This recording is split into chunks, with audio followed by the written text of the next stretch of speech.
Hello, welcome to It's So Friday. I'm sorry for the little bit of a delay.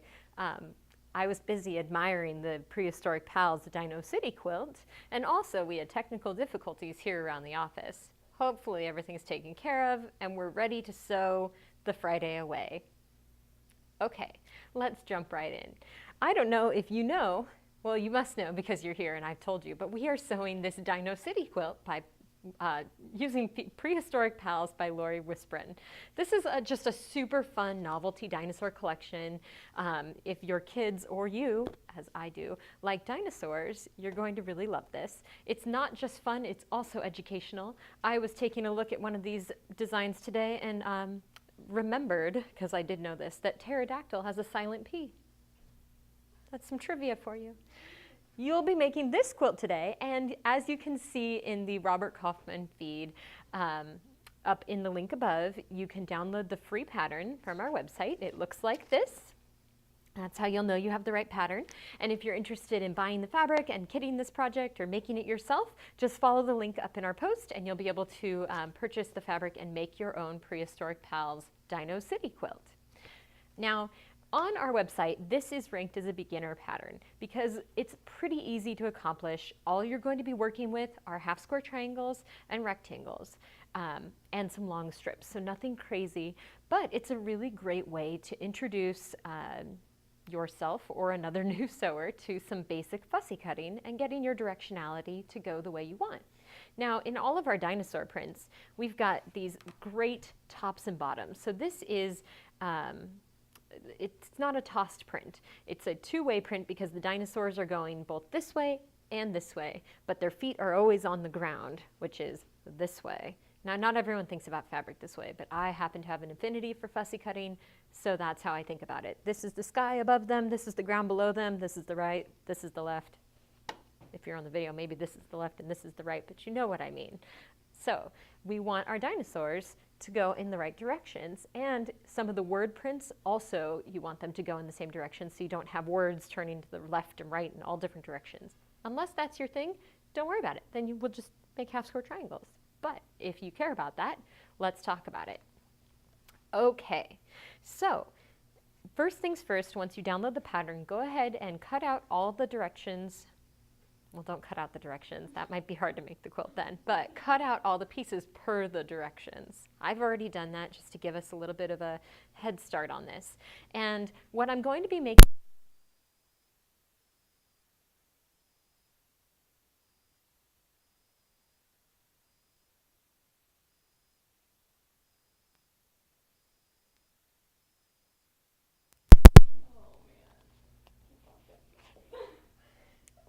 Sorry guys, I just unplugged my microphone. I got really excited about the dinosaurs and I ripped the plug right out so you couldn't hear anything I was saying. So that was like a brief intermission where we looked at this silly picture of a cat holding a mouse, but it's like a mouse through the internet. I hope you can hear me again. Sorry about that. Okay, what we're going to work on today is this block here in this upper right hand corner of the quilt. So while Yael fixes the cable that I messed up, I thought I would tell you all about this Reader's Digest magazine. This is not an ad. I just really like Reader's Digest magazine. And today we were at the grocery store because earlier in the day I saw this amazing video. I saw because I Googled it. I was looking for it. But I saw this amazing video on how to make a Reese's peanut butter cup because that sounded interesting. And I sent it to my boss and Yael, and I was like, check out this video on the Reese's peanut butter cup. And Kyle said, very wisely, that we should go and get Reese's peanut butter cups at lunchtime. So we did, and while we were in the checkout line, she said, Elizabeth, have you seen this issue of Reader's Digest? It looks right up your alley. I have previously expressed to Kyle that my favorite magazine of all time is Reader's Digest because it's just a very good, fun magazine, and it always has good jokes. And this is a jokes issue. It says jokes right on the front cover. So she bought me this as a gift, and it's just made me very happy. So I'm just going to tell you one of the jokes in here while we get ready. Well, before we get ready. Okay, so someone says, what's your secret recipe for cookies? And I always tell them that it's love, but really it's flour. I like dropped the cookie dough on the floor and then I picked it back up and I was like, okay. That was the joke. Okay, let's get back to it. So let's start with our large half square triangle, since it's easier to kind of show this directionality in a large half square triangle, but you'll do the exact same thing for a small half square triangle. Okay, it's easier to show it, but I just thought about it for a second, and actually, because of the way the directionality is working, we're going to show it with the small half square triangles first. So if we go on over to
guys.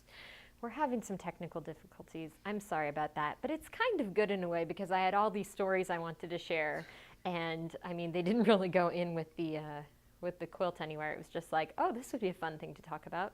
So let's talk about cooking.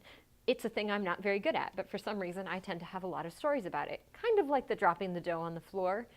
That's a pretty standard Elizabeth cooking story. There was the time that I cooked an apple crisp with one of my best friends, and we spent so much time making this apple crisp, and it was beautiful, and we put it in the oven, and we preheated and did all the stuff right, and we kept looking at it, and it was not solidifying, and so we just kept adding a little bit more time and a little bit more time, and 3.5 hours later, that thing had still not solidified. So we took it out of the oven, and as soon as the air hit it, solid as a rock, black, like gross, just should have just thrown the whole pan away, but we borrowed that from a neighbor. So put that right in the sink and never made another apple crisp again. Okay, we're going to test the audio now, going to the overhead again, I'm trying an up close camera, so let's see how that works. Okay, can you see me and hear me all right? All I'm doing is drawing a line from point to point on my background squares. And I've already done this for all of these. So the most important thing to recognize when you're making a half square triangle is that the directionality in the background is going to change a little bit. So what you want to do is line up your background the direction that you want it, and lay the background on top, or lay the background on top. And now just do a test flip. So if you're going to sew along this line, test flip and see what that's going to look like. So you're going to have one like this, which would be perfect for the side of a star. So to give you kind of a, for instance, this point right here will go right here. This is my math for when I was working this weekend. And now when you sew on the other side of this line, this triangle is going to go right here. So if you were to just take it though and try and place it with this one, then you'll notice if you turned it, the words would be going the wrong direction. So you need this one like this to get those two pieces. And when I'm working with something with a lot of directionality, if I don't want to mess it up, I'm just going to give it a little pin here so I don't accidentally rotate the directions. And I know I have these two pieces now accounted for. Now for my next one, I'm again going to lay the words straight because I need these two pieces. And for this one, instead of going the same direction from this point to this point, I'm going to turn it. So it's going from this point to this point. And now when I do a test flip, which is just pulling this back, you'll see that I have a piece like this, and that will fill right here. And if you sew on this other side, you'll see when you do your test flip that you have a perfect fussy cut for here. So again, just know that you're not going to move this, and you're just going to tack a little pin just to keep it from moving around before you sew. Now for your next pieces, you're going to repeat the same process. Now you need this piece here. So you're going to take your points and line it like this. And you'll see when you test flip, now you'll have one where the words are going the right direction. This is the ground, this is the sky, the words are right, and it will fit right here. And the other side will give you this half square triangle right there. And so you can see that it's working on opposites. This piece will give you this one and this one. And then when you do the next for these pieces, you'll put it this way. So basically, just make sure that you're making 2 one direction and 2 the other. But if you are getting confused and you just want to be careful with it, test each individual one. Now this is a pretty basic block, so it's not too hard to just check real quick, but sometimes when you start taking these techniques and going to a more complicated block, it can be a little tricky. So now we are going to go to our sewing machine, and what we will be doing is we will be sewing a 1/4 inch, whoa, there's a pin there, which is why it didn't work. We're going to be sewing a 1/4 inch away from that line you just drew. So this is the line from point to point, and we will be sewing a 1/4 inch seam allowance away on either side, which will give us 2 half square triangles for each square. So after we do all of these, we will have 8 half square triangles. So let's go to the sewing machine. All right.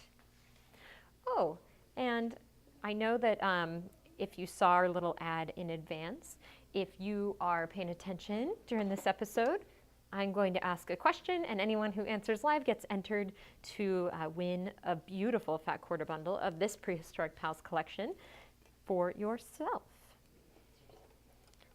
Okay, so just using a 1/4 inch seam allowance, I'm going to sew, like I said, on either side of the line between the 2 triangle pieces that we're working on here. And I start and stop just a little bit at the beginning and end of each seam. And let's go back to the main overhead real quick, and I'll show you what I'm doing. So as you can see, or it might be, nope, it's easier to see here. So this is the line we drew, and I've sewn a 1/4 inch away on either side. And now I'm going to go back and sew the rest of those pieces. Now, you will be doing this same technique for the larger squares down the road, like, you know, in 3.5, 4 minutes. But what's interesting to note about this quilt, and it is something you do not have to do, but you could choose to do, the directionality for the blocks that connect all the different squares, so that aren't part of the actual stars, they've chosen to have them going in different directions, which kind of creates like an interesting flow of movement throughout the quilt. And what I'm talking about is here you can see these dinosaurs, they're dancing kind of, these ones are going this way, these are going up, these are going this way, these are going down. So it makes the flow move throughout the quilt. But if you don't like that look, you can also just make all your dinosaurs going the same direction with all their feet on the ground and all their, you know, skies in the air. And all you have to do to change that is to think about your directionality the same way we were just doing with these word prints with those dinosaurs. So that's a good thing to note. I can't believe it is already almost Thanksgiving. My mom called me up the other day and she said, Elizabeth, it's time to make padahis. And padahis are pierogies. They're a traditional Slovakian potato dumpling. And growing up, every year we would make padahis with my mom. It is my great-grandma's recipe. My mom makes the dough and she makes the batter, and then she has us rope as many friends as we can into coming over and cooking for a few hours. And she would always tell me that I was like the story of the little red hen, where I was every single character except the little red hen's helpful children, because I really don't like to cook. But I really like to eat the pedahis, and so she told me that if I want to eat them, I had to help. And I tried to point out to her that my brothers always get to eat them and never have to help. And she told me to just put on my apron and help cook because it's a girl's thing. So that's where I'll be on Saturday. Okay, let's go back to the up-close camera, and I'll show you what we do now that we have these beautiful half-square triangles. Okay, we're going to move you out of here.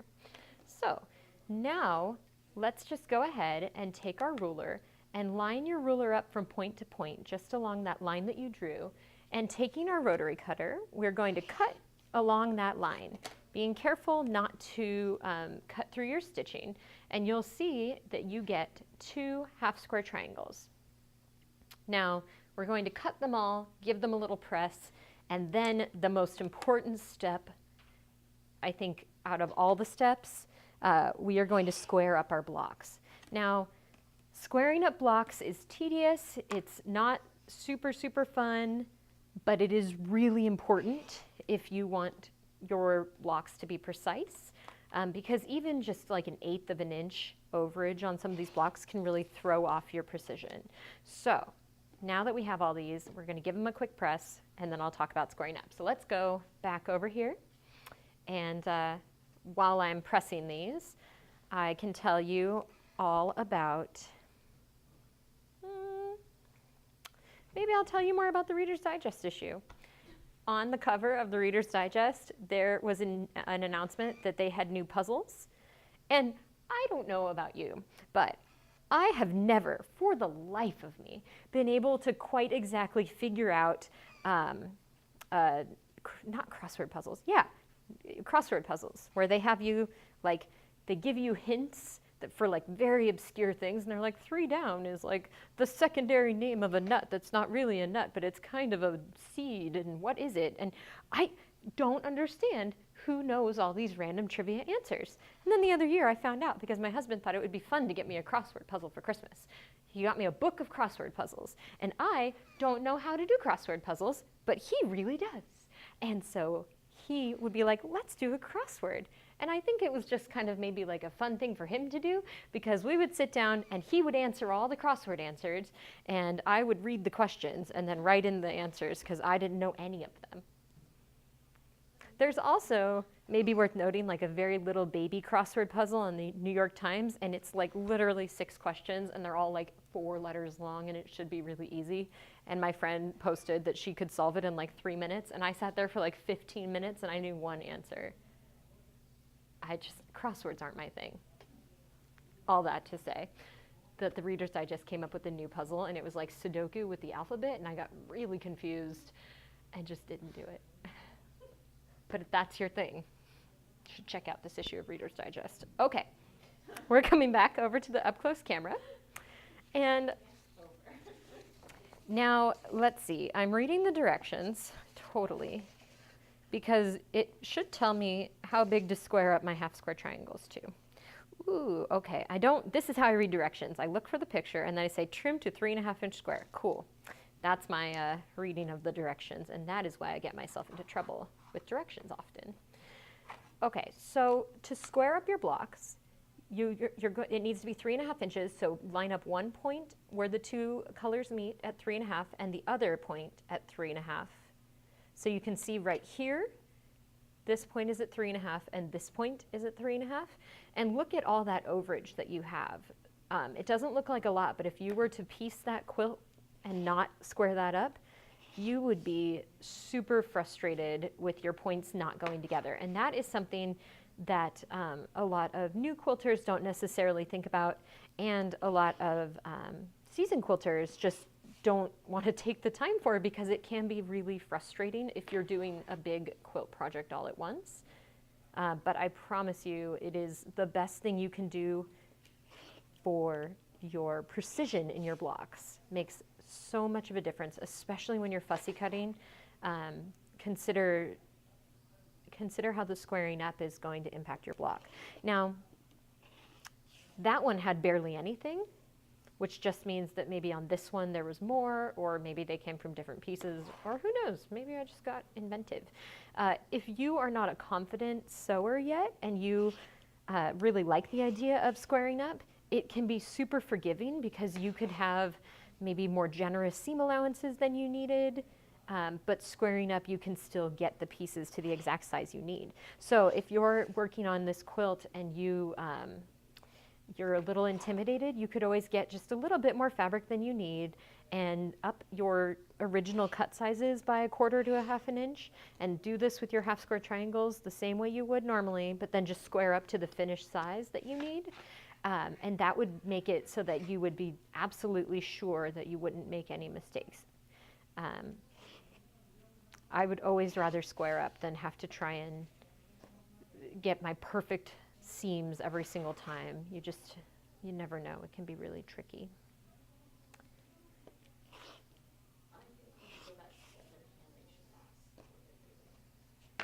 Okay.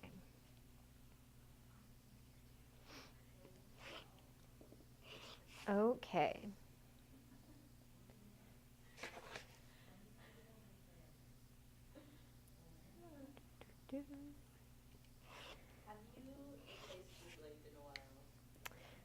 Kyle is asking if I have replaced my rotary blade in a while. And on this one, I think it's just about ready to. I'm pressing down pretty hard on my pieces to make sure they get a clean cut, but they're not quite sticking yet, which is good.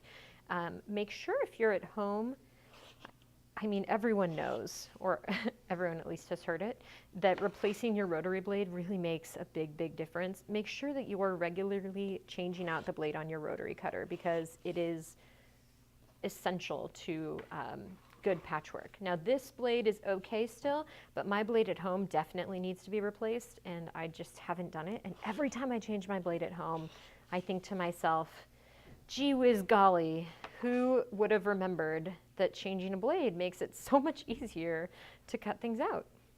So just your daily PSA to close your rotary blade when you're done using it and to change out your blade. Now look at all that little bit of mess. We're just going to take that and we're going to throw it right in the trash. Now let's go back to our main camera. Okay, now we are going to move on to the large half square triangles. But before we do that, I've got a question for you. Do you want to take some dinosaurs home with you? If so, you have 2 ways to enter. Number 1, you could tell me your favorite dinosaur in the comments, but it has to be spelled correctly. And only in the live feed. So you have to be tuning in right now and tell me your favorite dinosaur spelled correctly by the end of the episode. Secondarily, you could, instead of trying to guess the scientifically correct way to spell pterodactyl, etc., you could write out the sound that you think your favorite dinosaur makes. So for instance, if you feel like your favorite dinosaur makes a high-pitched screech, something like, ha ha, ha ha, you write that out in the comments in the live feed before the episode ends. You could be our winner. Who knows? We might pick 2 winners. Go crazy. One for the people that spell out their dinosaurs' names, and one for the people that write out their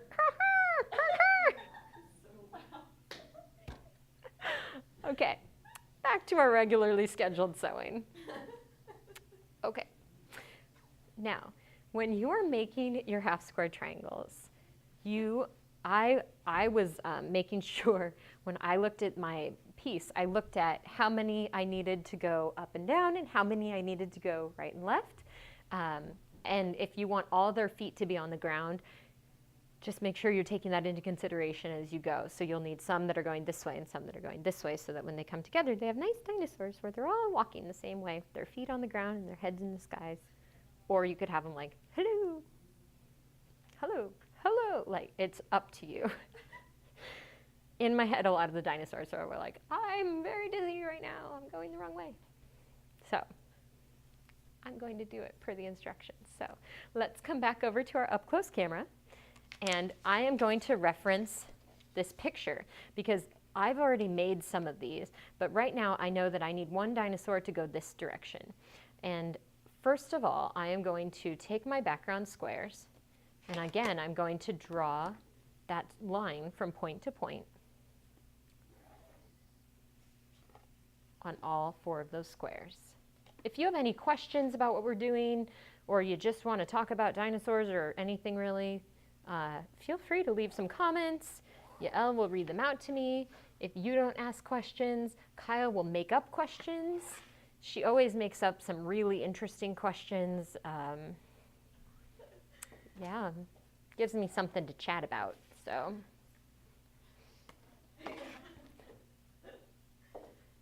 What sound do you think dinosaurs make? Someone asked. Did someone ask or did Kyle ask? Okay, Kyle's asking me what sound I think dinosaurs make. And I would say that the correct answer is that each dinosaur makes a different sound depending on which dinosaur they are. Like, I think that the this guy, which I don't remember his name. Let's see. Let's do some learning here. I think the Stegosaurus, who is a vegetarian dinosaur, if I remember from The Land Before Time correctly, makes something along the lines of like nom, nom, nom, nom, nom, nom, nom. And I think that the pterodactyl says, and I think that the Bronchiosaurus goes, because he's like stretching his neck. And I think the Tyrannosaurus is like, bom, bom, bom, bom, bom, bom. And I don't know if you can hear the foot stomping, but I think that's an important distinguishing feature for the Tyrannosaurus Rex because he is chasing the other ones. He's over here like, rah, rah, rah, and they're like, no! Is the pen you're using a fabric pen? All right. There was a real question here, so we're going to put away our dinosaurs. The question was about friction pens and whether they are designed for fabric. And the answer is, let's go to the main screen. The answer about friction pens is that no, they are not technically designed for fabric. If you were to write to Pilot and ask them, Pilot's the one that does these pens, they will say no, they are not made for fabric. But they work really well for quilting. They do disappear with heat. Now the issue with these pens is that when it gets really cold, like sub-zero is what I've heard, the pen ink could reappear. So it never like fully leaves your quilt. Whereas if you were to use a chalk or like a Hera marker where it's just like an indent on your fabric, that one won't leave any residue. If it gets really cold though and the ink comes back on your quilt, if you put it in the dryer or something to like tumble dry, it's going to disappear again as soon as it gets warm. I use these on all my quilts at home. I try and keep them on things that are going to stay in seam allowances, but I guess my hair is funny, sorry. But I try and keep them on things that'll be in seam allowances, but that does not mean that I have not fully written on the fronts of my quilts because I use my quilts. So I don't care if the ink comes back a little bit. But if you're doing a show quilt or an art quilt or something where it's going to be really upsetting if the ink comes back one day, don't use these. Use something else. Anything though, like in this instance where we're marking a line that's going to be cut on and then disappear, or it's in the back behind your quilt, I think it's totally great to use these. They're super easy, and you can find them at like Target, Office Depot, Staples, like any major store that sells them.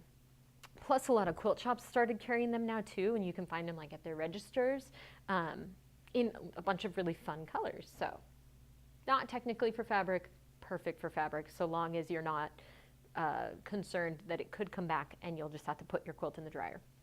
I've had Sharpie spill on my quilt before though, and like that was really devastating. Sharpie is, don't use that. Okay, we're back.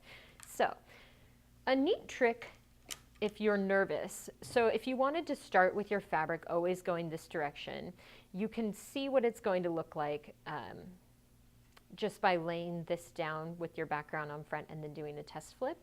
And so instead of trying to visualize it this way, if I know I want my dinosaurs to finish in this direction, I'm going to turn my background this way and then lay the dinosaur down here so that when I do my test flip, I see this piece, which is exactly what I need. So I'm going to leave that here and add just a little pin so that I know I'm doing that the right way. And now on this one, again, he needs to be turning this way. So I'm going to lay that here and do a test. Wait, I want to see them this way. So that will be this block. Okay, add a little pin so I don't mess that up. Sometimes at home I don't pin and then I make the blocks and I've made them wrong because I got mixed up.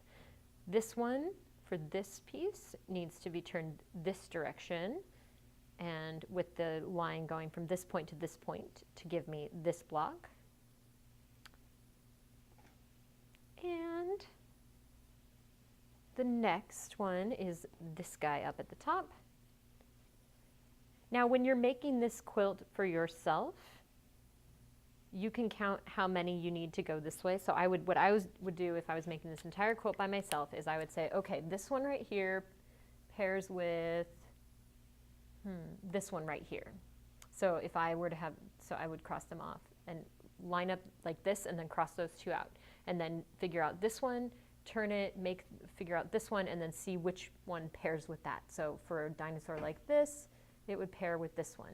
And you could count how many you need to make of each side. And I think it's like 4 to 5 per. And that's how you can get them all lined up quickly and make sure that you can have them all going the right direction for the pattern. Okay, so now we're going to go back to the main camera. And we're going to do the exact same thing we just did, where we're going to sew 1/4 inch on either side of the lines that we drew for these big half-square triangles.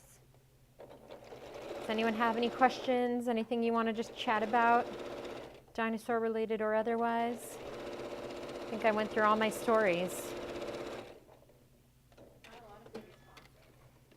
About the dinosaurs? What's the consensus so far on the favorite dinosaurs?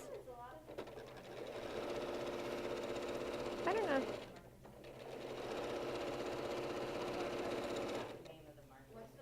The brand of those erasable pens is called Frixion, Frixxion. And I totally was not, I didn't take out my pin there, so it did something crazy, so I'm going to go fix that. And they're by Pilot. Brontosaurus and Triceratops. Ooh, Triceratops is a good tops. Couple Stegosaurus. There's an Edmontosaurus. Is that real? I don't know, but if it's a Edmontosaurus is a different dinosaur I've never heard about before. Someone's 6-year-old granddaughter lives with Theropoda. The other day I was thinking about dinosaurs because I was working on this quilt, and it struck me.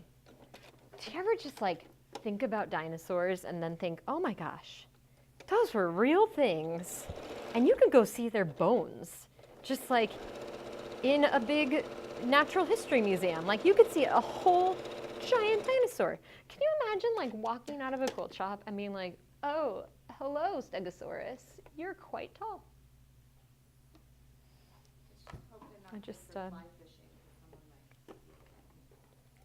I started reading this book earlier this week called The Feather Thief, and it was about a young man who broke into the British Natural History Museum to steal birds so that he could use the feathers for fly fishing lures. And that just was confusing to me, but so interesting. So I'm listening to this book, and Kyle, my boss, just said that it was a good thing that dinosaurs wouldn't be good for fishing lures, because then someone would break in and try and take the dinosaurs. But I think that the only reason someone would maybe break into the museum to try and steal dinosaur bones would be if they had like a really giant dog, like a really, really big dog who needed like a really big bone to chew on by the fireplace. And so that kind of feels like it would have to be a giant. Like if a giant had a giant dog that needed a giant bone, then they would go to the museum and get the dinosaurs. These are the deep, complex things I think about while I sew. Okay, so I've gone ahead, and let's go back to the secondary camera here. I've gone ahead and sewed them all, and I don't need all of these. If I was doing the entire quilt right now, I would, but I'm again just going to cut from point to point. And again, like the exact same process that you did with the small triangles. You will be squaring them up, which is important, And so in this instance, you have to square up to 6.5 inches. So it's super helpful if you have a square ruler that's at least 6.5 inches. It can be bigger, but sometimes if it's too big, oh, remember how I said that my blade was sharp and wasn't snagging? It totally just snagged. Kyle jinxed me. Okay. I don't remember what I was saying. Again, it's all Kyle's fault. Look at that. I'm going to get a new blade. Next time, this won't be happening. You'll see. I don't remember what I was telling you guys. We're going to do the exact same thing that we did with the others, where we're going to press them. Oh my gosh, did that? Okay, good. We're going to press them. Let's go back to the main camera here. We will press them and then square them up to 6.5 inches. So I'm going to go ahead and give these guys a little press real quick. I'm so impressed with this quilt.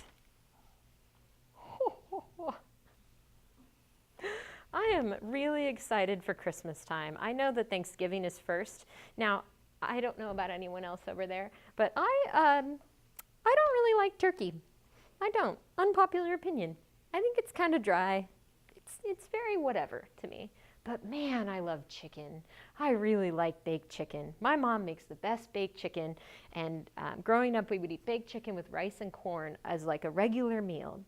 And for my birthday, and for every one of our birthdays, I have 3 other siblings. There's 4 of us. My mom always lets us pick what we want to have cooked for our birthday.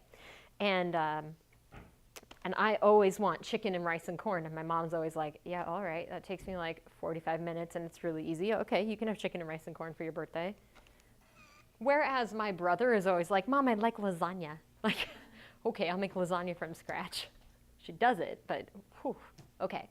So I heard the other day about a turkey salmonella thing. And so obviously I took advantage of the situation. And I texted my dad and I was like, Dad, I don't think we should have turkey for Thanksgiving. You know what I think? I think we should have chicken. I think we should have a few different chickens. I think even if you make turkey, I should still have some baked chicken. I think that'd be great. We'll see. Says that you need to have peace turkey. I don't like turkey. My friend Karen says that I need to have the turkey that her husband cooks, and he's a very good cook. Don't get me wrong, but so is my mom and dad. I just don't like turkey.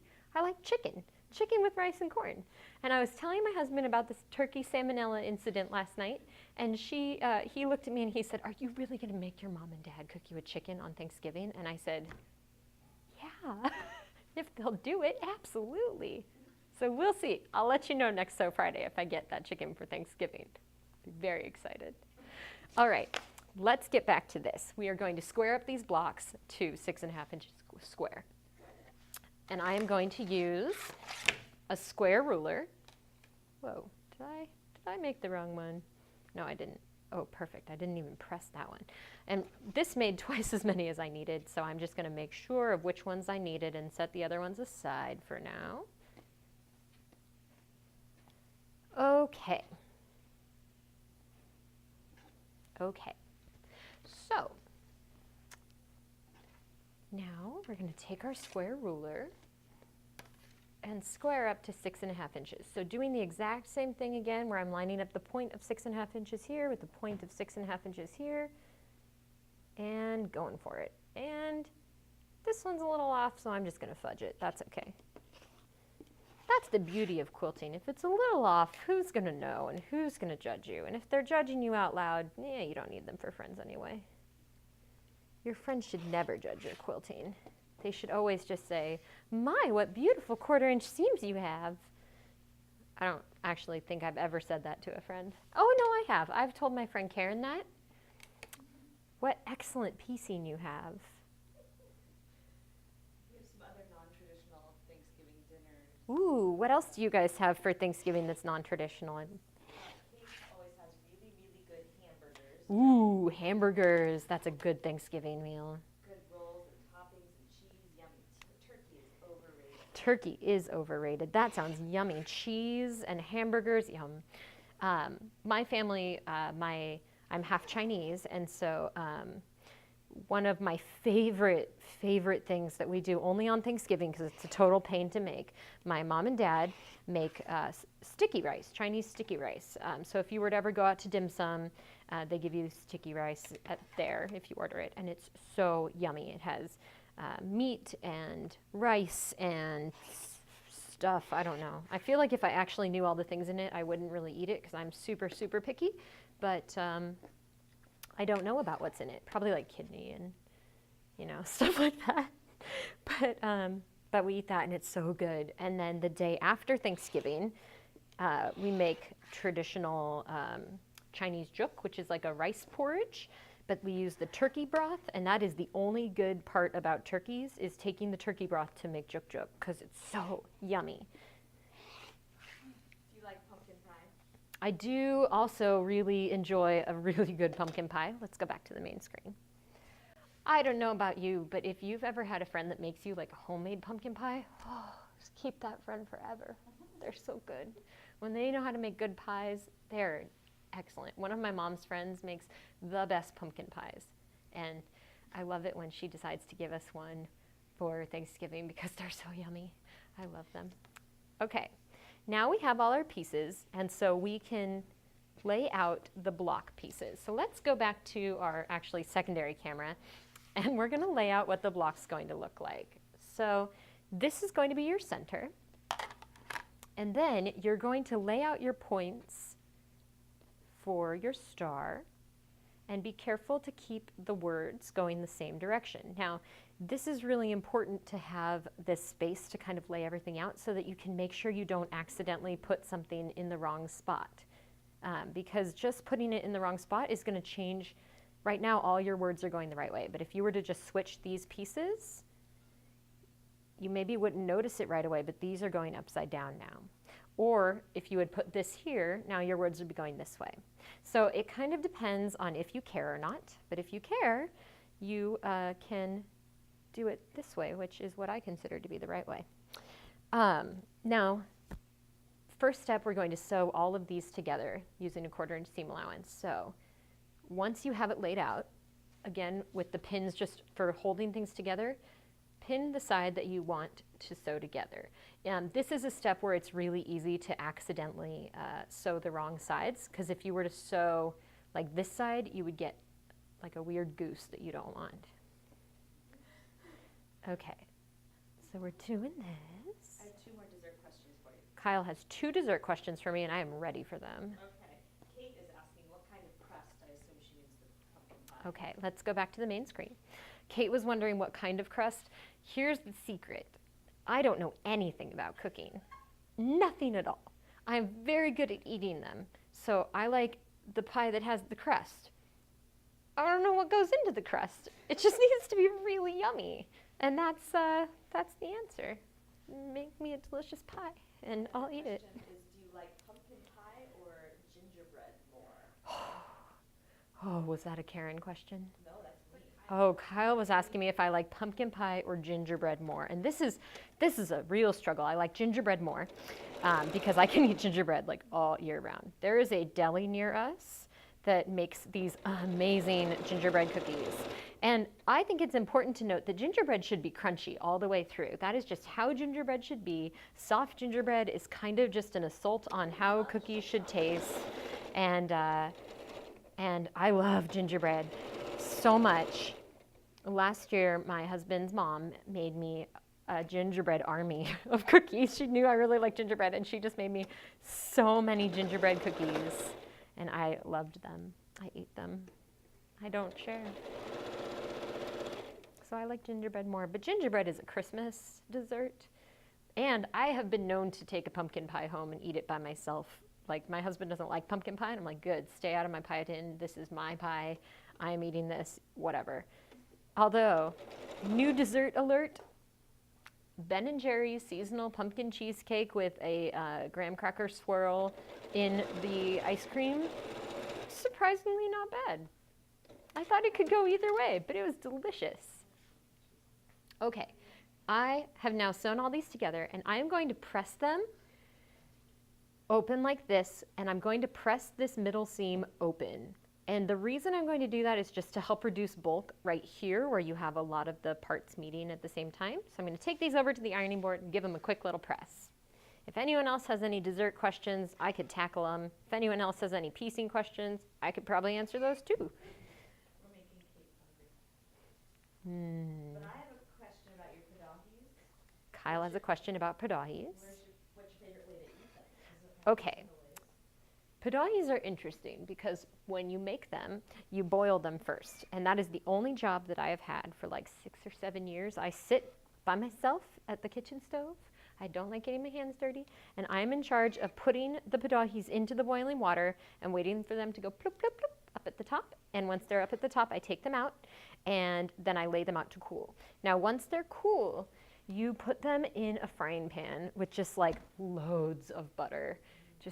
And they get all like, and you cook them really slow on low heat. That is maybe the only thing I know how to cook. I put it in the pan and I just like let it sit there for a while in the butter, just add more butter, and they get crunchy and buttery and like brown and yummy. They're so good.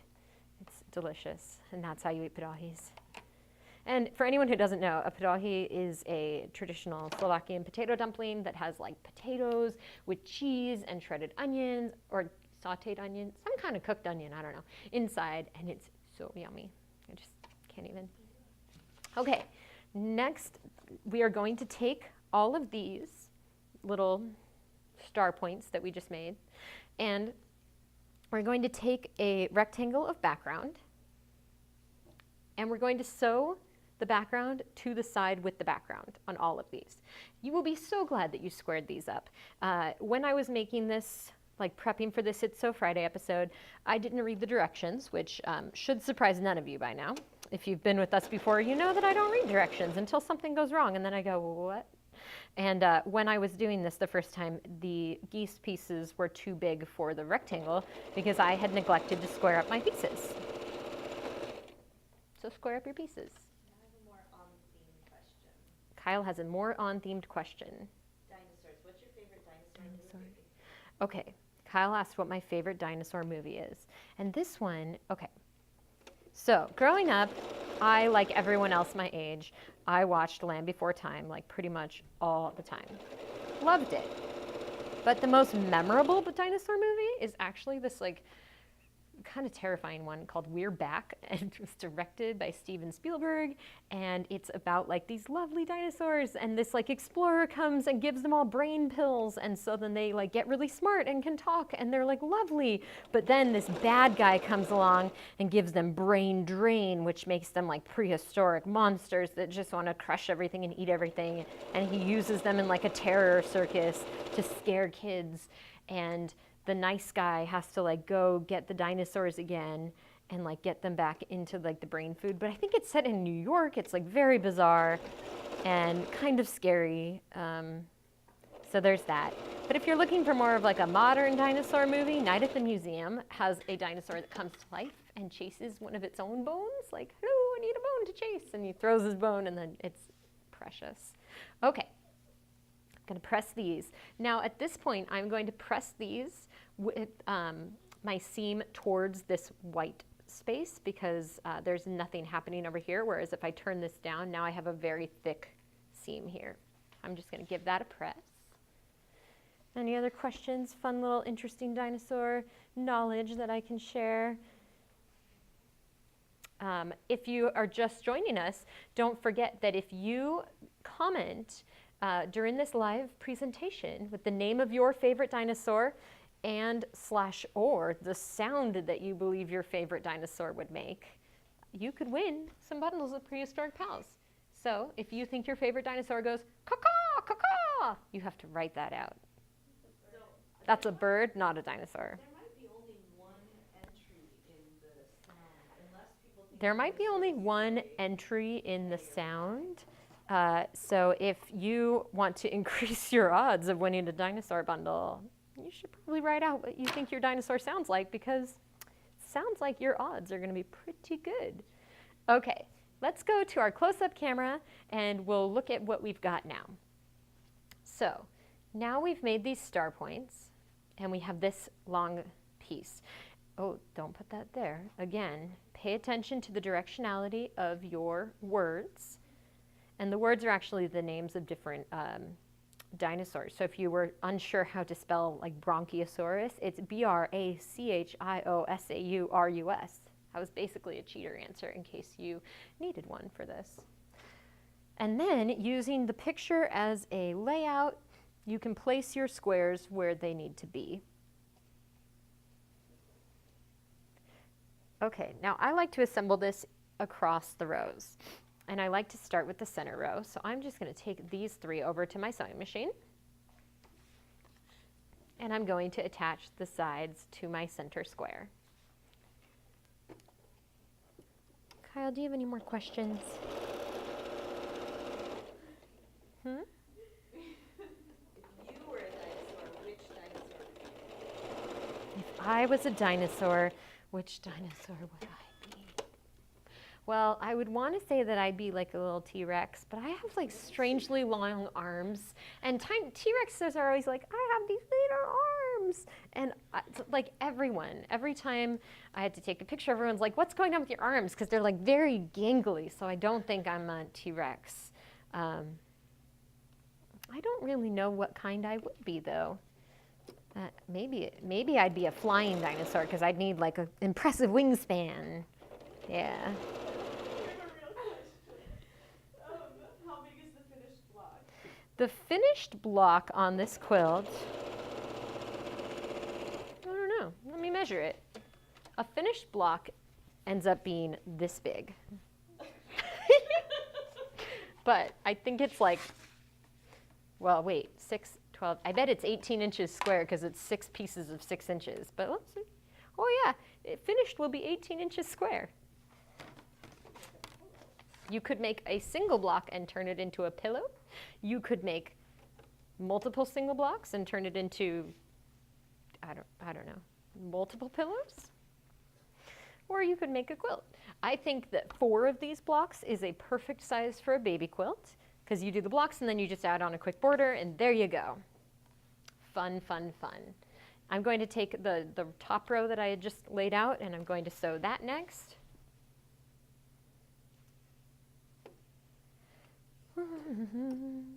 Kyle is slacking on her job of giving me fun questions.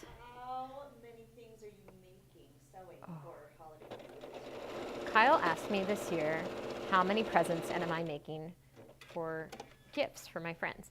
And the answer is, like, all of them will be sewn, but probably just little things. But I did just spend like 3 hours last night making something that is essentially a gag gift. And I'm wondering, has anyone else ever spent like an impressive amount of time making something that is a complete joke gift? Or is that just me? I thought about that. I got through like 3.5 episodes of Murder, She Wrote, which is the show I am watching right now. It is an excellent show. You could make napkins. Kate suggests that I make some napkins. And if you would like to know how I feel about some napkins, you should watch the episode of It's So Friday about napkins. It's educational. It gets interesting about 38 minutes in when I start really sharing what I think you could do with some napkins. It's really fun. Okay. Oh. Now I'm sewing those 2 rows together that I didn't even tell you I was doing it. I knew that I'm just sewing the rows together using a 1/4 inch seam allowance. I don't pin if I can avoid it, so I'm just going slow and going for it. And I'll show you what that looks like next. So I've just sewed those together, and you can see we have a star happening, getting there. All right, who do you think is yummier, Magnum PI or The Rock? Kyle just asked me a very serious question. She asked me, who do I think is yummier, Magnum PI or The Rock? And first of all, this is not really a contest, because The Rock he's so charming. Like, have you seen his Instagram post where he holds his little baby daughter and sings to her and lets her paint his nails? He's precious. But Magnum PI, I watch a lot of Friends with my friend DL. She's always there for me. And we watch a lot of Friends. And Magnum PI, AKA Richard, AKA Monica's best boyfriend ever, he's got such a strong mustache. So it's a hard game. Also, The Rock is like probably a little too muscly, but he is in the Fast and Furious franchise, so he's got a lot going for him that Magnum PI doesn't have. Also, it seems like Magnum PI gets caught in a lot of pickles that he doesn't know how to fix. Like, I just watched the crossover episode of Murder, She Wrote / Magnum PI, and Jessica Fletcher had to bail him out. Look at that. Look at what I just did. I don't know what I did, but I'm just going to fix it.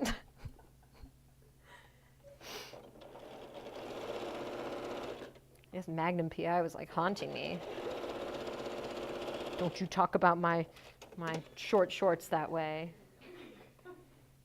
Magnum PI is Tom Selleck. Yeah. I knew that. Ooh, that was exciting. I don't normally know pop culture.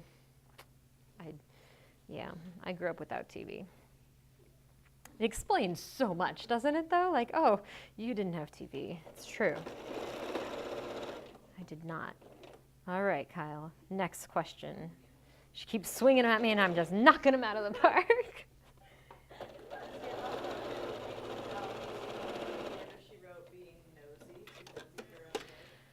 Yael feels, now that I've attached this, I'm going to give it a quick press and attach it to this block. Yael feels like Jessica Fletcher in Murder, She Wrote is just too nosy. And in fact, she is quite the nosy lady. But it is not her fault that in the world that she lives in, her law enforcement just misses a lot of the clues that only she sees. And so she has to help by telling them about the murder weapon that she found, and it wouldn't hold up in a court of law. Like, she just always walks up to the bad guy and she's like, by the by, I know that you killed him and this is how. And then every time they're like, you're right, Jessica, I killed him and now I'm gonna get you. And then the police come in, and it holds up super well. If you're remembering Murder, She Wrote fondly, you keep remembering. I'll keep watching. It is excellent. It is such a good show for when you're sewing. Yep, that's how I feel about that.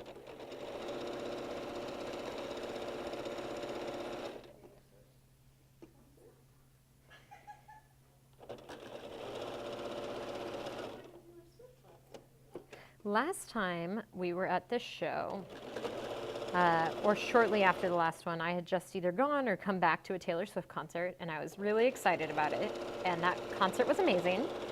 And now, in the world of Taylor Swift, my friend Callista with Wonderful Thread is going to Tokyo for vacation, and she got tickets to the last show of the entire world tour. And so I'm very jealous and feel that you should all watch a lot of It's So Friday so that I can go to Tokyo. I don't really know how that would work, but I just feel like maybe there's some correlation, oh, it's a very popular show, we should film it in Tokyo. And Yael would need to go with me for technical support, and Kyle would need to go with me for supervision / marketing opportunities. All right. So now we have our block, and it's beautiful. And we're going to take the other blocks that we've done, la la la, movie magic, yay, and we're going to sew them together like this. Now you can see, let's go to the close-up and I'll show you. You can see how when you line these up side by side, the dinosaurs are doing their little dance, their little jig. And what I'm going to do to make sure that these line up nicely is line up the points at the top and look for the midpoint so that where their seams are going to come together, and just, you can give those a little pin. I'm not going to pin them though, because I hate pinning. We're back. Let's sew. Sew. Don't forget to enter the dinosaur giveaway if you want to win some fabric. Tell me the name of your favorite dinosaur, and or spell out how you think your favorite dinosaur sounds. Yael wants to tell me something. Huh? I don't know. Sorry, she's asking me things, but I can't hear her. and she whispers, and then when I respond, you can all hear me responding. So it's like, okay, so MacGyver. Here's my experience with MacGyver. I got through about a quarter of the first episode before I was like, not so much. I never got into it. I think maybe because it's not like Jessica Fletcher solving crimes. I think, maybe I need to give it another shot, but I'm trying really hard with Miami Vice. So I'm doing my time. Will you watch the old MacGyver or the new one? The old MacGyver. Oh, we have some love for the new one. Oh, I don't have TV still. So if new MacGyver is on TV, I don't have it. I have Hulu and Netflix. So I am watching ABC's new Single Parents, and I think that one is a hoot and a half. I am watching Golden Girls, which again, I've seen Golden Girls before and I love it. It's fun. And I'm watching Murder, She Wrote and Miami Vice. Okay, now that I have these 2 blocks, I'm going to take the next 2 that I have, and I'm going to sew them together. Now, if you were assembling the whole quilt, you would do this in long strips, so you would do 3 blocks, and then the next 3. But I'm only doing a square of 4 blocks. So, here we go to sew. Doo, doo, doo.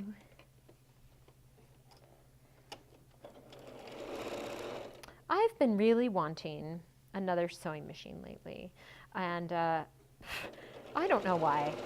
This is like, you know when you like have a really wonderful sewing machine, but you're like, you know what else I would like? Another really wonderful sewing machine? That's how it's been. So what are you guys sewing on? What do you love? What should I look at? Not that I'm going to buy anything right now, but you know, what should I keep my eye out for in the market? Any interesting features? Yeah. I super love this 8900 from Janome that we're sewing on now. It was like my first main love as a big sewing machine, and I want to get one of these again.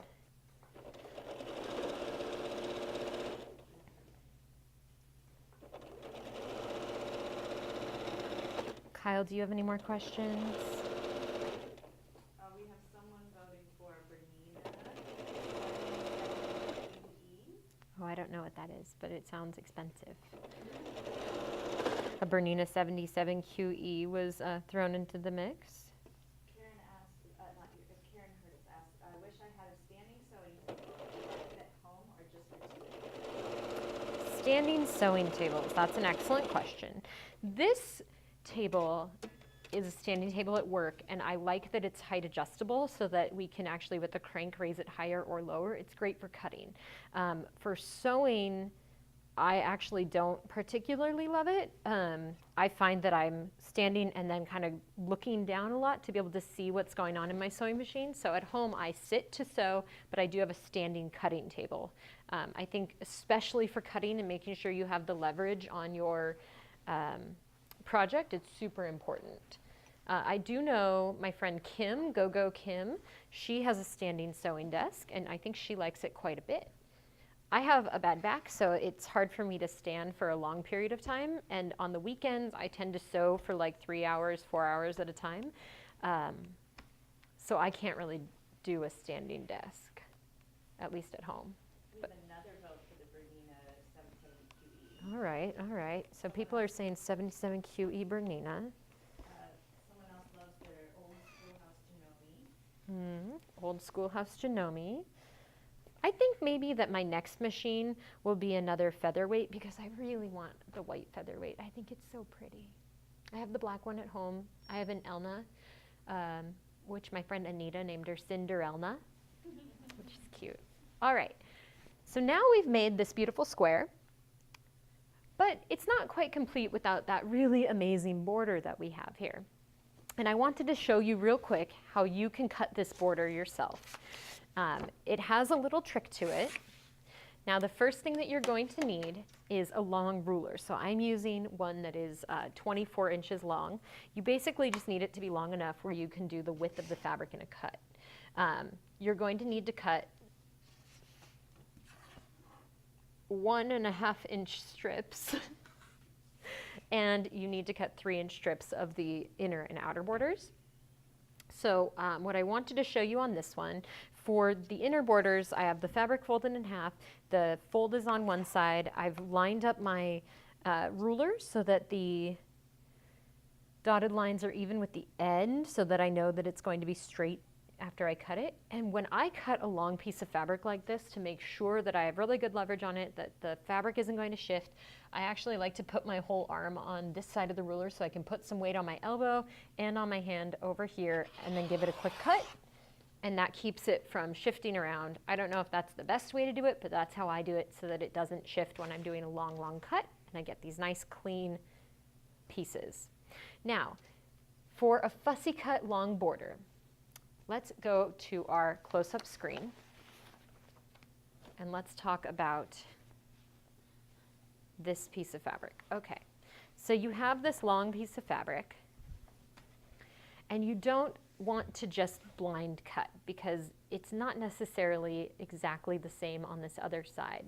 So what I do is I open up the fabric so that I only have half of it, and for as big of a space as I can, I'm going to decide how much I want to show. So here, I'm lining this up so that I can see that I have just about 1/8 of an inch from the bottom of their feet.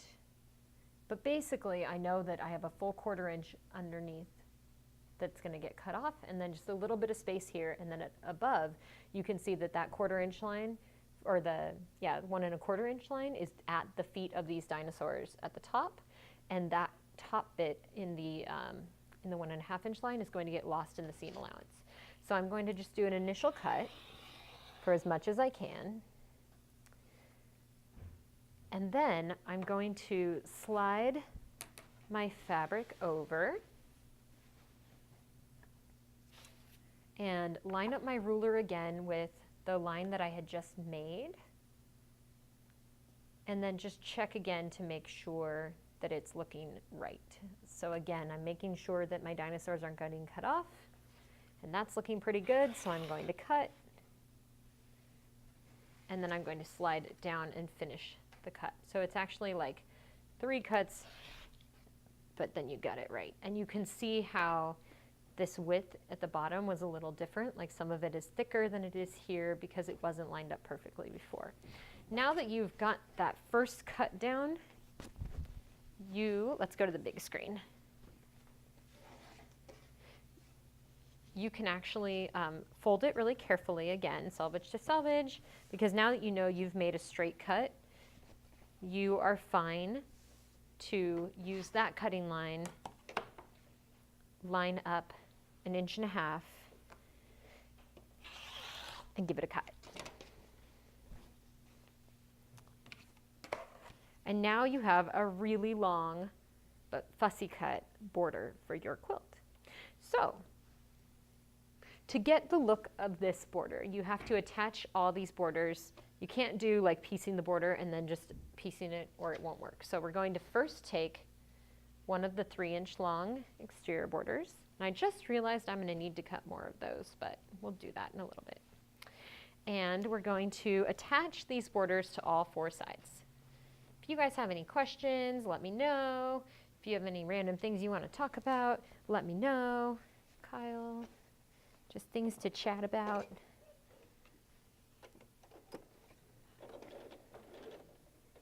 Because we were about to have some long borders to sew.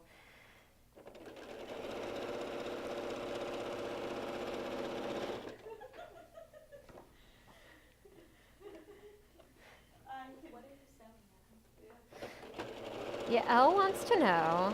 I don't actually think she wants to know, but she's asking, so I'm going to tell you. Yeah, Elle is asking what I'm sewing at home right now. So right now I have 2 baby girl quilts finished that I just need to quilt, but I'm waiting on an order of batting to arrive because I ran completely out of batting. I wasn't paying attention and I didn't reorder when I got low, so I ran out. I am part of the way through quilting a wedding quilt for one of my girlfriends that got married in September.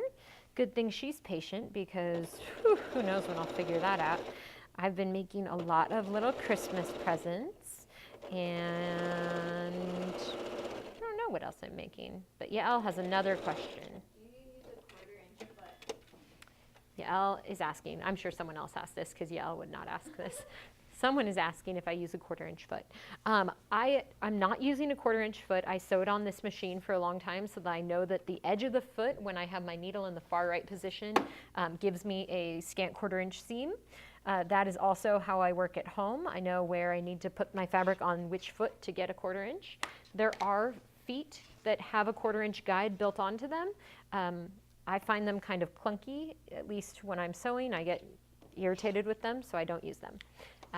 But when I first started quilting, I did use one, and as I got better, I stopped because I started learning how it should feel without having one attached. I used to remember thinking, though, when I first started quilting and I saw these people sewing without 1/4 inch seams, that it looked like magic, and how did they end up doing that? And at some point, I just learned about how to be able to move my needle, and I started understanding my machine better. And as I understood my machine better, I was able to make that leap. So if you're not sewing without a 1/4 inch seam allowance yet, don't you worry, it's coming for you.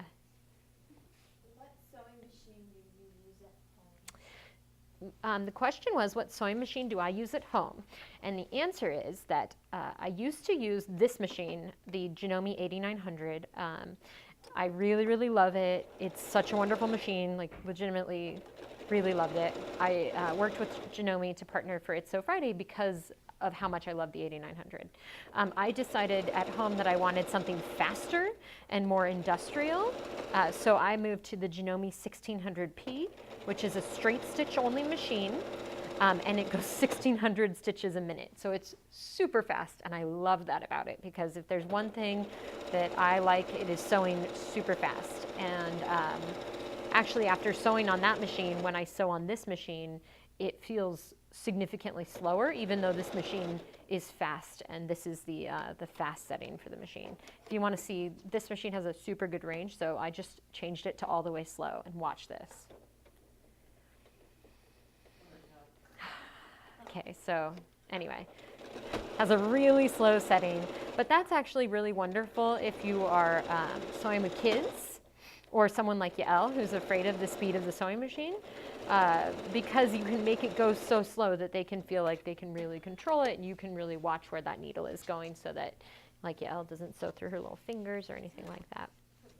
We've had some sewing days, but she doesn't think I'm a very good teacher, so she has Julia teach her, and that's fine. Not everyone's teaching style works with everyone else. My teaching style is, I think we should sew fast, and I don't think we should pin. And that's not really how Yael likes to sew. Yael likes to pin a lot. She loves pins. If Yael could buy out all the pins in the world and use them on like a 4-inch piece of fabric, she would. That's how she likes to sew. All right. Any other questions? I have a question for you. Kyle has a question. This is going to be good. When do you think it is appropriate to start listening to Christmas music? Kyle asked when I think it is appropriate to start listening to Christmas music, and I feel like it is always appropriate to listen to Christmas music. I actually start my holidays for the next year I start my holidays for the next year like right after New Year's, and just kind of keep it going. So I don't know. I think all year round Christmas music. Someone is asking, do you machine embroider? Someone is asking if I machine embroider, and my answer is no, I have not. It is confusing to me, and so I've never done it. I know that there are machines that make it like very easy. I think this machine can actually do some stuff. I don't really know. I think you can like program it to alphabet and do letters and things, but I don't know. My husband will tell you, like every time I ask him a question about technology, he's like, how old are you and why can't you figure this out? The other day, my electric stapler, which is this like really wonderful electric stapler that I have at work, it can staple through like 30 layers of paper, and I love it. And I was trying to staple something and it wouldn't staple, and I was getting so frustrated, and I was getting so frustrated at my stapler, and I finally said, yeah, oh, my stapler is broken, and I need a new one.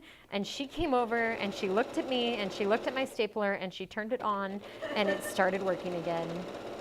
So that kind of sums up me with technology. I have never mastered an embroidered machine. All right.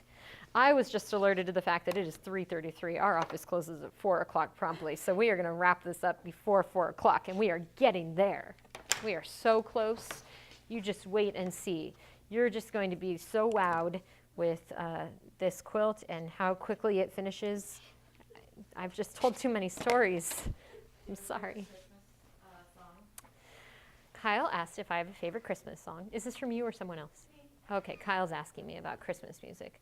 I don't necessarily have a favorite Christmas song, but whoa, Yael really stressed me out with that time. I can't focus now. But I will say that if you just want like some instrumental music, my mom has always really gravitated to Kenny G playing his Christmas album, and that's Christmas. Kenny G playing Christmas. Okay. Oh my gosh. I do like Sinatra's Christmas album. Old Blue Eyes, just crooning out the songs. I don't know. I do not like the Chipmunks. I think their voice is really annoying. I'm not a fan.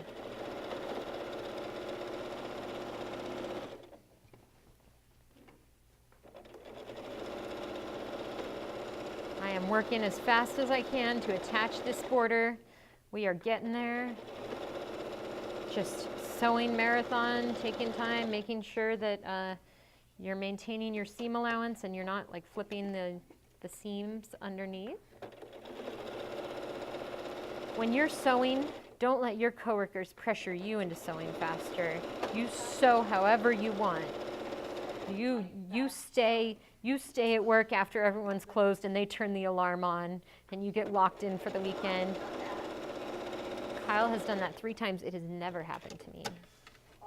Fingers crossed, knock on wood. I don't want to get locked in. All right, I'm going to show you the next part. I'm not going to do the very last border, but we will do the fussy cut border because the last border is literally the exact same as what you just did with this wide border. Ah. So you have this wide border now,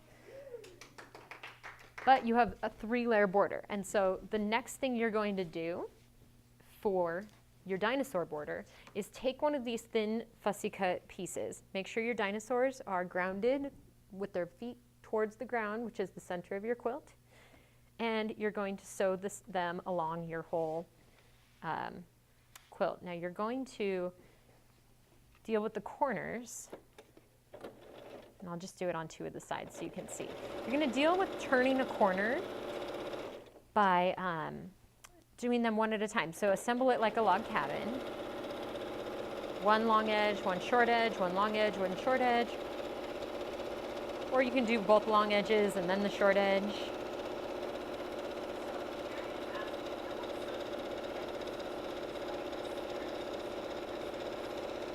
My friend Karen is asking something. I don't really know. But if you like to hear people carol, if you love carols and you love people that can sing, you should check out my friend Lady K Quilt's Instagram, because at Christmas, and that means soon, ooh, so soon, she was going to start doing her carol a day. And Karen carols really well because she is a classically trained like opera singer, and she can carol and carol and carol, and it's always really good and really fun. And if you just want to hear more carols, hashtag a carol a day. And my favorite is when I pick a really obscure Christmas song and ask her to sing it, and then she learns all the words for me so that she can carol it for me. So nice. Okay. Sometimes I also ask my friend Yael, who I work with, whose codename Ibex Music, to sing, but she gets cranky at me when I promote her. Okay, so here's one of your borders. Now we're going to attach the border to the next side. Yael is also really funny to be around for Christmas because Yael is Jewish, so she didn't grow up singing Christmas songs, but she really likes them.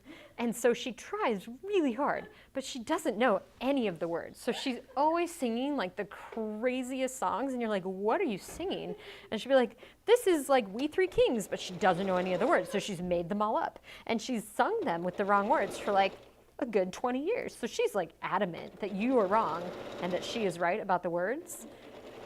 And it's created some very comical Christmas carols. The only one that she knows all the words to, though, is, I don't know the name of it, but I'm sure she'll sing it during Christmas time. So check out Oh Yael and Ibex Music for some Christmas love, too. All right. We are doing this dinosaur border. It is moving right along at a prehistoric pace. It's a little slow, but that's the dino life. A little slow, but cool. All right, now I'm just gonna give this a press.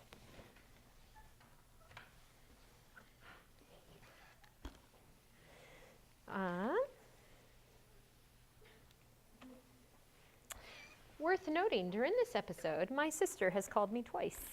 She doesn't normally call me, so I hope everything is okay. We'll find out. I bet that she saw that I was working on a Prehistoric Pals quilt, and she's gonna call me and say, I could use some Prehistoric Pals, and I'll be like, okay. So, now you have 2 dinosaur borders, and it looks so great. Now, to finish this quilt, all that you'll do is, and I'll just do it on a little bit real quick so you can see it. You will take another one of your 3-inch borders, and you are just gonna sew, again, with that 1/4-inch seam. And so this piece, I mean, it's easy as pie. It is just about patience because, yeah, it's just about patience because it can be a little tedious to sew long borders. And right now I'm just basting these on so you can see it, but that I don't ruin the quilt. But I'm going to, well, I basted it so it's doing some crazy things. I'm going to do this one, and then I'm going to take my other piece. I'm going to sew it on this corner so you'll get a feel for what it's going to look like, even though actually if you want to see what it's going to look like, look behind me. There's a beautiful finished quilt behind me. It looks exactly like that. The quilting was done by Christie's Quilting. She is wonderful. She's fast, and she just always does such an imaginative, fun job on the quilting. All right, so once you have the time and you're not being rushed off camera, you can finish your borders like this, and you can see just how great it looks, and you end up with this like wonderful finished border. But the best part about that is that it adds like a good 5 or 6 inches to the quilt, so it really makes it bigger much faster. So you could do something like only make 4 blocks and still end up with a good sized baby quilt. So thank you for joining us for Prehistoric Pals. We are going to pick some winners real quick while we are on screen from the people who have told us the names of their favorite dinosaur or the way their dinosaur sounds. This is a blind choice. Kyle is actually like, Yael has her hands over her eyes like this, and Kyle's like on the screen trying to pick. So once they get around to it. Okay, Kate Berggren Lasher. Oh, Kate Berggren Lasher, you won with your favorite dinosaur of. Good job. And our next random winner is Susan Nickel with that Susan Edmontosaurus. Nichols with your Edmontosaurus that no one has heard of that we will have to Google. So, thank you for joining us for Prehistoric Pals. Please go ahead and send Robert Kaufman a message if you are Kate or Susan, and we will be sending you these beautiful bundles of Prehistoric Pals. Can't wait to see what you make. If you make any of the projects today or in our previous It's So Friday sessions, please share them on Instagram with hashtag It's So Friday Finish, and we'll be seeing you December 14th for our next episode of It's So Friday Color Crossing. Bye.